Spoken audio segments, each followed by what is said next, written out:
bersama, mari kita mulai presentasinya. Baik, saya akan menjelaskan latar belakang dari negara dan konstitusi. Keberadaan UUD 1945 yang selama ini disakralkan dan tidak boleh diubah, kini telah mengalami beberapa perubahan. Tuntutan perubahan terhadap UUD 1945 itu pada hakikatnya merupakan tuntutan bagi adanya penataan ulang terhadap kehidupan berbangsa dan bernegara, atau dengan kata lain, sebagai upaya memulai kontrak sosial baru antara warga negara dengan negara menuju apa yang dicita-citakan bersama, yang dituangkan dalam sebuah peraturan. Adanya perubahan sistem dan kondisi negara yang otoritarian menuju ke arah sistem yang demokratis dengan relasi lembaga negara yang seimbang. Dengan demikian, perubahan konstitusi menjadi suatu agenda yang tidak bisa diabaikan. Hal ini menjadi suatu keharusan dan amat menentukan bagi jalannya demokrasi suatu bangsa. Realitas yang berkembang kemudian memang telah menunjukkan adanya komitmen bersama dalam setiap elemen masyarakat untuk mengamandemen UUD 1945. Bagaimana cara mewujudkan komitmen ini dan siapa yang berwenang melakukannya, serta dalam situasi seperti apa perubahan itu terjadi, menjadi suatu bagian yang menarik dan penting dalam proses perubahan konstitusi itu. Karena dari sini akan dapat terlihat apakah hasil yang dicapai telah mempresentasikan kehendak warga masyarakat dan apakah telah menentukan bagi pembentukan wajah Indonesia ke depan dan pluralistis sesuai dengan nilai keadilan sosial, kesejahteraan rakyat dan kemanusiaan. Dengan melihat kembali dari hasil-hasil perubahan itu, kita akan dapat dinilai apakah rumusan-rumusan perubahan yang dihasilkan memang dapat dikatakan lebih baik dan sempurna. Dalam artian, sampai sejauh mana rumusan perubahan itu telah mencerminkan kehendak bersama.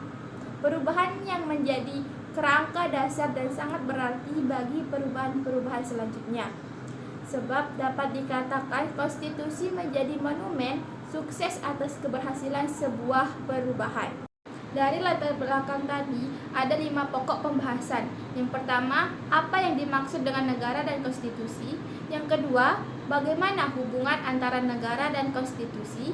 Yang ketiga, bagaimana sistem penerapan konstitusi di Indonesia.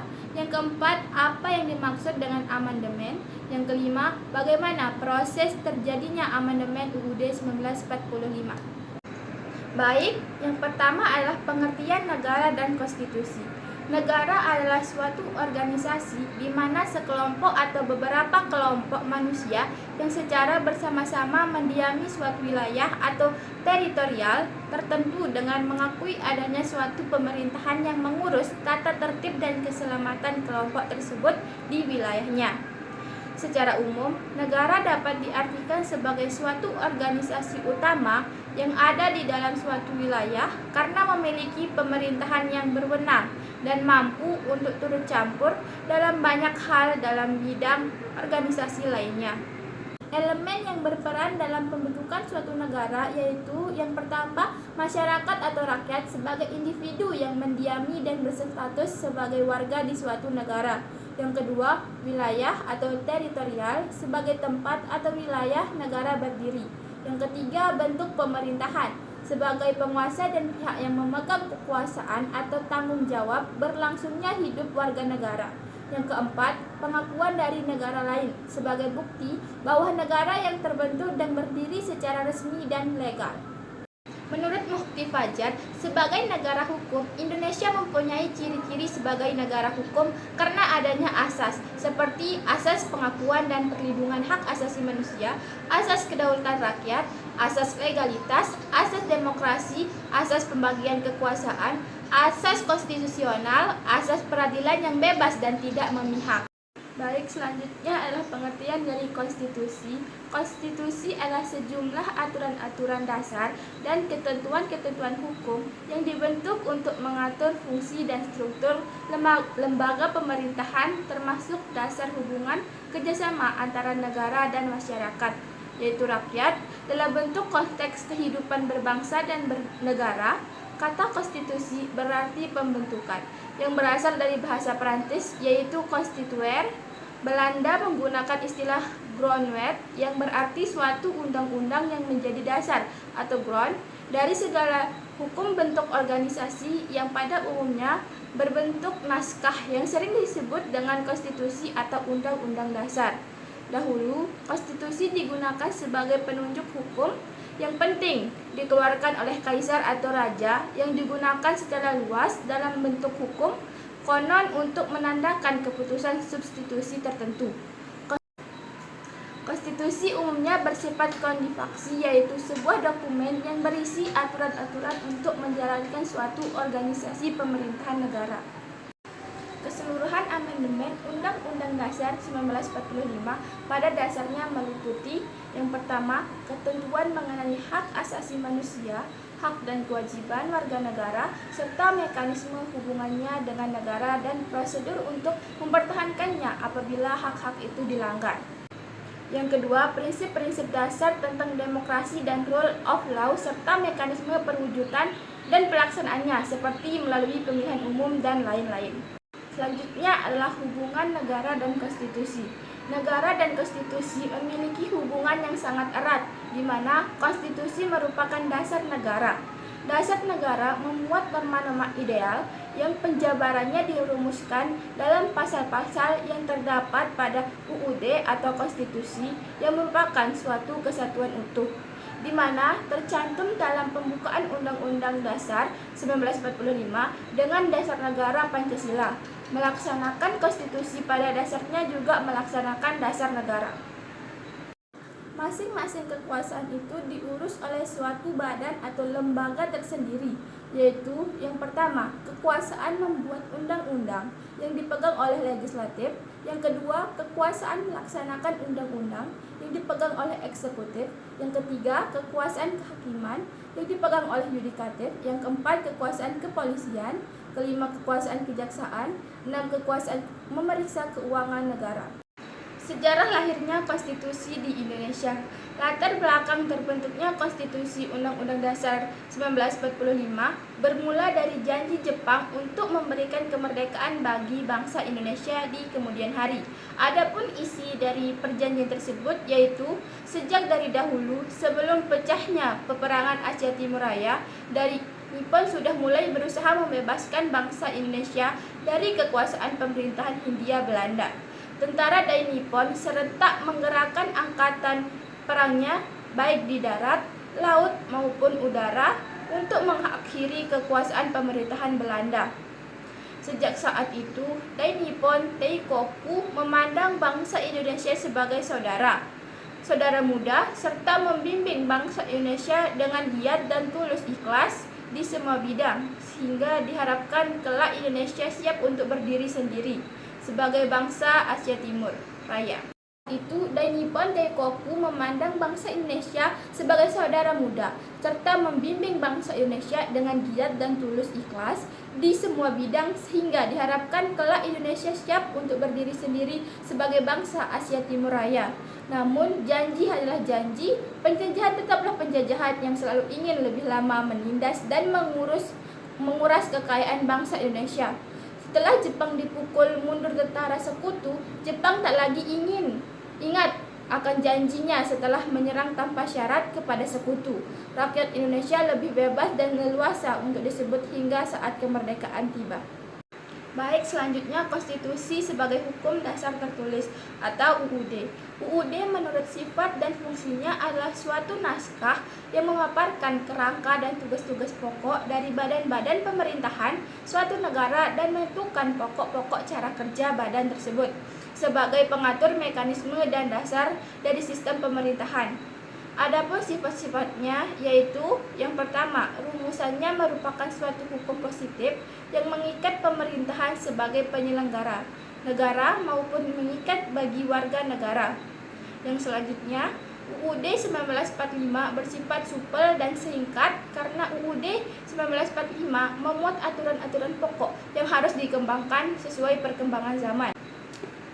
memuat norma-norma yang dapat dan harus dilaksanakan secara konstitusional.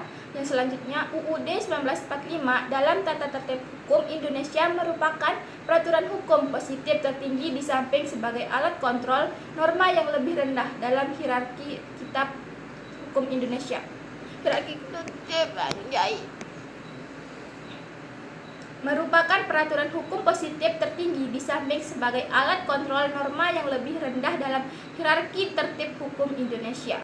Selanjutnya adalah konstitusi sebagai hukum dasar tidak tertulis atau konvensi. Konvensi adalah hukum dasar yang tak tertulis, yaitu aturan-aturan dasar yang timbul dan dipelihara dalam praktek penyelenggaraan negara. Adapun sifat-sifatnya yaitu: yang pertama, merupakan kebiasaan yang berulang kali dan terpelihara dalam praktek penyelenggaraan negara.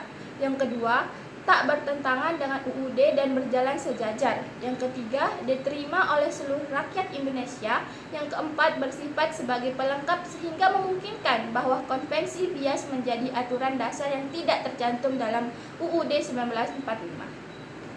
Konstitusi yang pernah berlaku di Indonesia. Yang pertama, Undang-Undang Dasar 1945 pada tanggal 18 Agustus 1945 sampai dengan 27 Desember 1949. Pada masa periode pertama kali terbentuknya negara Republik Indonesia, konstitusi atau Undang-Undang Dasar yang pertama kali berlaku adalah UUD 1945, hasil perancangan PPUPKI. Kemudian disahkan oleh PPKI pada tanggal 18 Agustus 1945. Menurut UUD 1945, kedaulatan rakyat berada di tangan rakyat dan dilaksanakan oleh MPR yang merupakan lembaga tertinggi negara. Yang kedua, Undang-Undang Dasar RIS 27 Desember 1945 sampai 17 Agustus 1950. Pada tahun 1949, perubahan konstitusi Indonesia yaitu dari UUD 1945 menjadi Undang-Undang Dasar Republik Indonesia Serikat UUD RIS, maka berubahlah pula bentuk negara kesatuan menjadi negara serikat atau federal, yaitu negara yang tersusun dari beberapa negara yang semula berdiri sendiri kemudian mengadakan secara efektif, atau dengan kata lain negara serikat adalah negara yang tersusun jamak yang berdiri dari negara-negara terbagian. Yang ketiga, Undang-Undang Dasar Sementara 1950 menyatakan Republik Indonesia merdeka dan berdaulat ialah negara hukum yang demokrasi dan terbentuk kesatuan. Pelaksanaan konstitusi ini merupakan penjelmaan dari NKRI berdasarkan proklamasi 17 Agustus 1945, serta di dalamnya juga menjalankan otonomi atau pembagian kewenangan kepada daerah-daerah di seluruh Indonesia. Selanjutnya, keempat, Undang-Undang Dasar 1945, 5 Juli 1959 sampai dengan 19 Oktober 1999. Berdasarkan ketentuan ketatanegaraan dekret, presiden diperbolehkan karena negara dalam keadaan bahaya. Oleh karena itu, presiden atau panglima tertinggi angkatan perang perlu mengambil tindakan untuk menyelamatkan bangsa dan negara yang diproklamasikan pada tanggal 17 Agustus 1945. Yang kelima, UUD 1945 masa amandemen 19 Oktober 1999 sampai dengan 10 Agustus 2002 sebagai implementasi yang berkumandang pada tahun 1998 adalah melakukan perubahan terhadap UUD 1945 sebagai dasar negara Republik Indonesia. Dasar hukum perubahan UUD 1945 adalah pasal 3 dan pasal 7 UUD 1945 yang dilakukan oleh MPR sesuai dengan kewenangannya, sehingga nilai dan prinsip demokrasi di negara kesatuan Republik Indonesia nampak diterapkan dengan baik. Yang keenam, UUD 1945 amandemen 10 Agustus 2002 sampai dengan sekarang. Setelah mengalami perubahan hingga keempat kalinya, UUD 1945 merupakan dasar negara Republik Indonesia yang fundamental untuk menghantarkan kehidupan berbangsa dan bernegara bagi bangsa Indonesia. Tentu saja kehidupan demokrasi lebih terjamin lagi, karena perubahan UUD 1945 dilakukan dengan cara hati-hati, tidak tergesa-gesa, serta dengan menggunakan waktu yang cukup. Tidak seperti yang dilakukan PPUPKI pada saat merancang UUD waktu itu, yaitu sangat tergesa-gesa dan masih dalam suasana di bawah penjajahan Jepang. Selanjutnya adalah perubahan konstitusi di Indonesia. Perubahan konstitusi merupakan suatu hal yang menjadi perdebatan panjang, terutama berkaitan dengan hasil-hasil yang diperoleh oleh proses perubahan itu sendiri. Dalam sistem ketatanegaraan modern, dalam Undang-Undang Dasar 1945 terdapat satu pasal yang membahas tentang cara perubahan Undang-Undang Dasar, yaitu pasal 37 yang berisi 1. Untuk mengubah UUD sekurang-kurangnya 2/3 daripada jumlah anggota MPR harus hadir. Yang kedua, putusan diambil dengan persetujuan sekurang-kurangnya 2/3 jumlah anggota yang hadir. Pasal di atas mengandung 3 norma, yaitu yang pertama, bahwa wewenang untuk mengubah undang-undang pada MPR sebagai lembaga tertinggi negara. Yang kedua, bahwa untuk mengubah UUD, quorum yang harus dipenuhi sekurang-kurangnya adalah 2/3 dari seluruh jumlah anggota MPR. Yang ketiga, bahwa keputusan tentang perubahan UUD adalah sah apabila disetujui oleh sekurang-kurangnya 2/3 dari anggota MPR yang hadir. Alasan untuk melaksanakan perubahan UUD 1945 antara lain, yang pertama, sifat sementara, kedua, fleksibel atau lentur, yang ketiga, tidak konsisten. Baik, selanjutnya adalah pengertian amandemen. Amandemen diambil dari bahasa Inggris, yaitu amendments. Amendments artinya merubah biasanya untuk masalah hukum. The law has been amended. Undang-undang itu telah diamandemen. Amandemen berarti perubahan atas mengubah, to amend, yang bertujuan untuk memperkuat fungsi dan posisi konstitusi suatu negara dengan mengakomodasi aspirasi politik yang berkembang untuk mencapai tujuan negara. UUD 1945 mengalami perubahan amandemen yang dilakukan dengan tujuan. Yang pertama, menyempurnakan aturan dasar mengenai tatanan negara. Yang kedua, menyempurnakan aturan dasar mengenai jaminan dan pelaksanaan kedaulatan rakyat. Yang ketiga, menyempurnakan aturan dasar mengenai jaminan dan perlindungan HAM. Yang keempat, menyempurnakan aturan dasar penyelenggaraan negara secara demokratis dan modern. Yang kelima, melengkapi aturan dasar mengenai kehidupan berbangsa dan bernegara. Selanjutnya adalah amandemen pertama tanggal 19 Oktober 1999. Terdapat 9 pasal yang mengalami perubahan, yaitu yang pertama pasal 5 ayat 1, pasal 7, pasal 9 ayat 1 dan 2, pasal 13 ayat 2 dan 3, pasal 14 ayat 1 dan 2, pasal 15 tentang kekuasaan pemerintahan negara. Yang kedua, pasal 17 ayat 2 dan 3 tentang Kementerian Negara. Yang ketiga, pasal 20 ayat 1 sampai dengan 4, pasal 21 ayat 1 tentang Dewan Perwakilan Rakyat. Selanjutnya adalah pasal 22A dan 22B tentang Dewan Perwakilan Rakyat. Selanjutnya pasal 25A tentang wilayah negara. Selanjutnya pasal 26 ayat 2 dan 3, pasal 27 ayat 3 tentang warga negara dan penduduk. Selanjutnya pasal 28A, pasal 28B ayat 1 dan 2, pasal 28D ayat 1 sampai dengan 4, pasal 28E ayat 1, pasal 28F, pasal 28G ayat 1 dan 2, pasal 28H ayat 1 sampai dengan 4, pasal 281 ayat 1 sampai dengan 5, pasal 283 ayat 1 dan 2 tentang hak asasi manusia. Selanjutnya pasal 30 ayat 1 sampai dengan 5 tentang pertahanan negara. Selanjutnya pasal 36, 30B dan 36C tentang bendera negara, bahasa dan lambang serta lagu kebangsaan.